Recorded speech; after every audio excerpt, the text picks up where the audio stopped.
Liverpool have signed a proper centre forward, an absolutely elite ball carrying striker, a player full of composure with variety in his finishing, size and physicality that makes him an aerial threat too.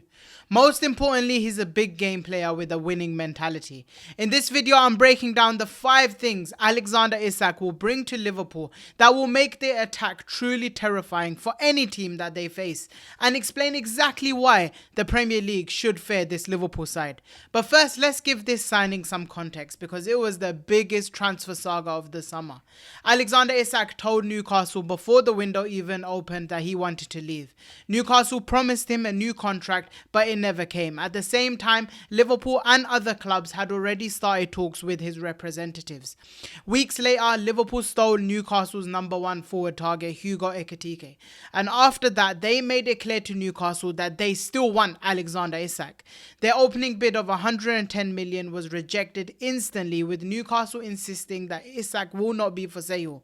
And that is when Isak took things into his own hands. He refused to go on tour, he refused to train, and he made it clear to Newcastle that he has no intention to ever play for them again.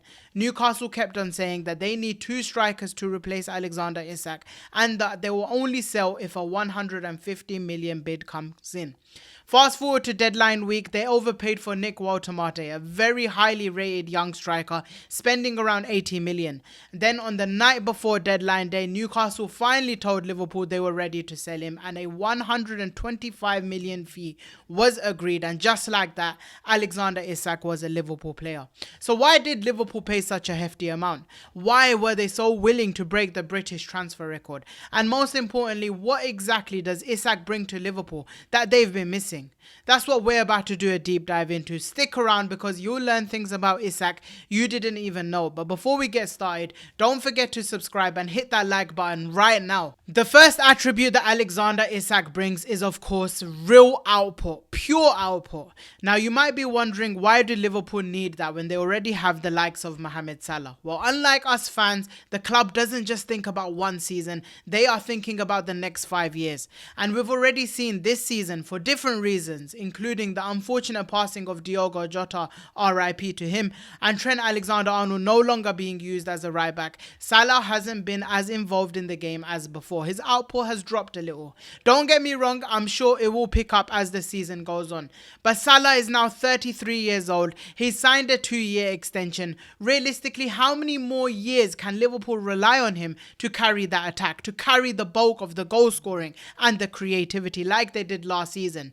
This could be the last. So in the long term, Liverpool needed a player who can take that burden off his shoulders. Enter Alexander Isak. Last season, Isak scored 27 goals in all competitions, and that was with Anthony Gordon and Jacob Murphy as his main creators.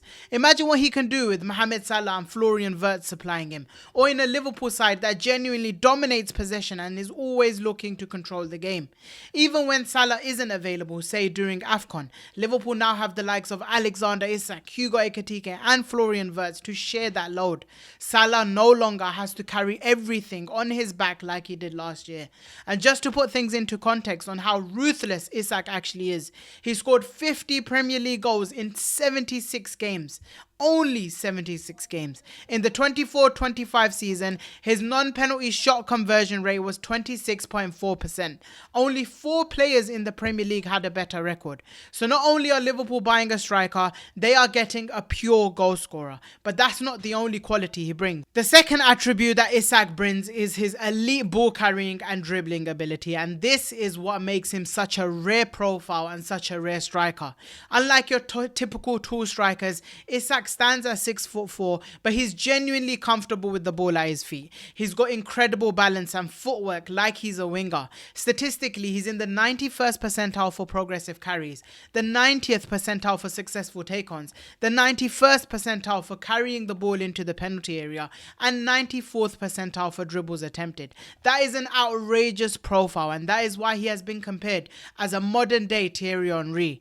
Now think about how many teams press Liverpool high, like Arsenal did recently. It can be suffocating. To escape, you need players confident enough to get that ball deep, twist past their markers in tight spaces, and get that ball moving forward. And Isak does that at a higher level than Hugo Ekitike does right now. He can drop into midfield, receive under pressure, and glide through defenders and open up so many spaces for his teammates just with his quick feet and his smart use of his body.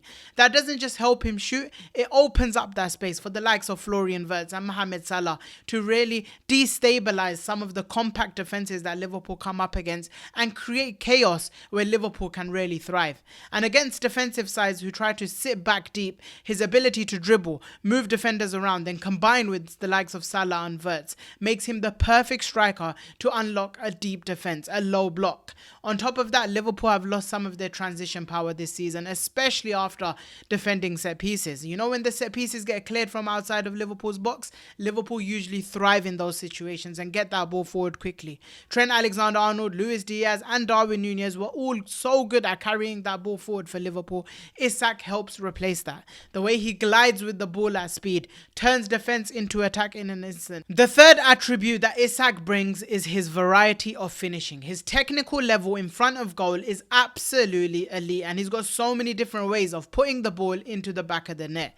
Let me take you through some of my favorites that I see from Alexander Isak and his favorites, because those are his common goals. First of all, the most important finish that any striker can have, and that is in his 1v1s. You're through on goal, it's just you and the keeper. Do you have the composure to finish off that chance? Isak definitely does. To be fair, so does Hugo Ekitike, but with Alexander Isak, it feels like he has more time than any other strikers. He gets his head up, stabilizes himself ahead of the keeper, and then just calmly slots the ball away. And that composure in the big moments is exactly what Liverpool need.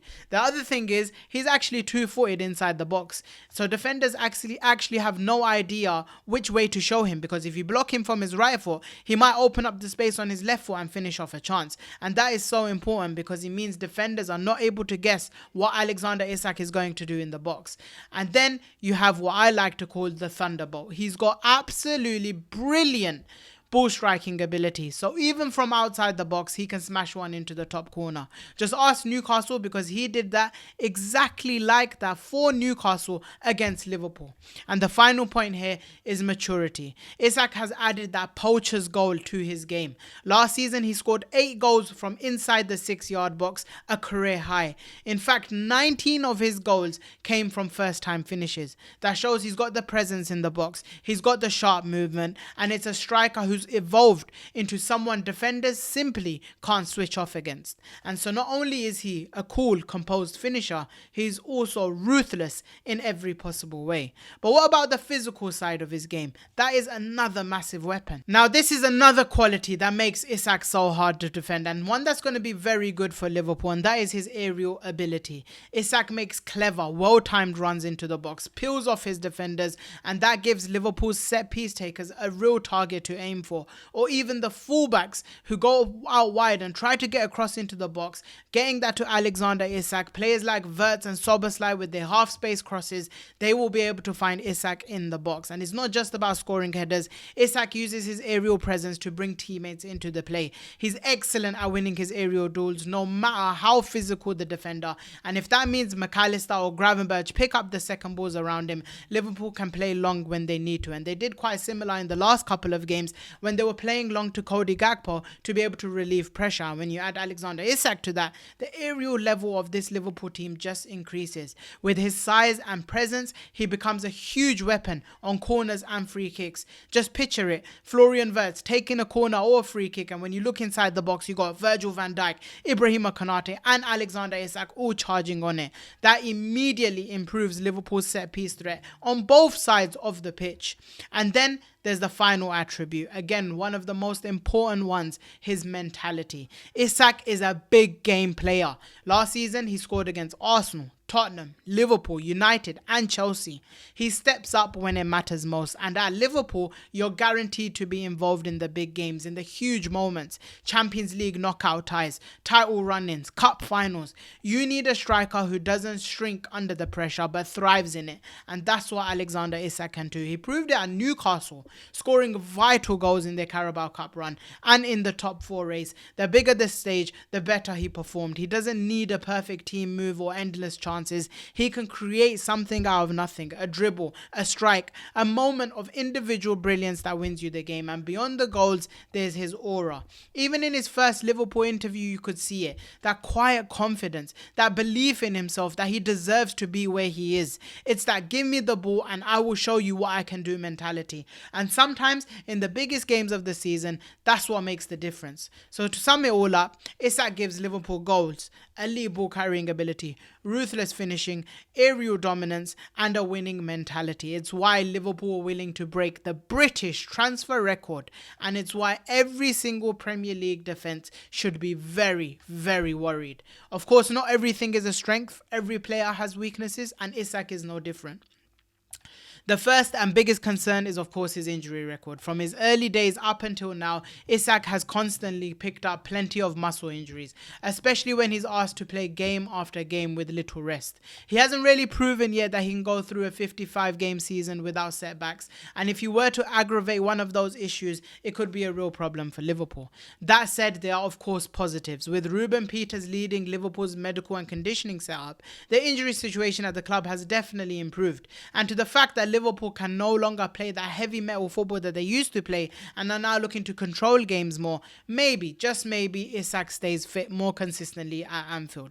The other concern was squad balance. Isak's most similar player in the Liverpool squad is Hugo Ekitike, and they are literally the same profile. Now, having both might feel a little counterproductive. Why spend big on another striker when you could have signed a left winger, which was probably more important, or a defensive midfielder? The real question is, how do you reintegrate them both into the same team? That's a topic I can make for a full video, because that is a very long topic. So let me know in the comments if you'd like to see that. But if Arne Slot can find a way to use both effectively, then Liverpool's attack could be ridiculously strong. So overall, Alexander Isak has everything you'd want in a modern number 9. Height, elegance, technical quality, composure and a winning mentality. Yes, there are risks. His injuries, the pressure of a 100 million plus price tag and adapting to Arne Slot's demanding system.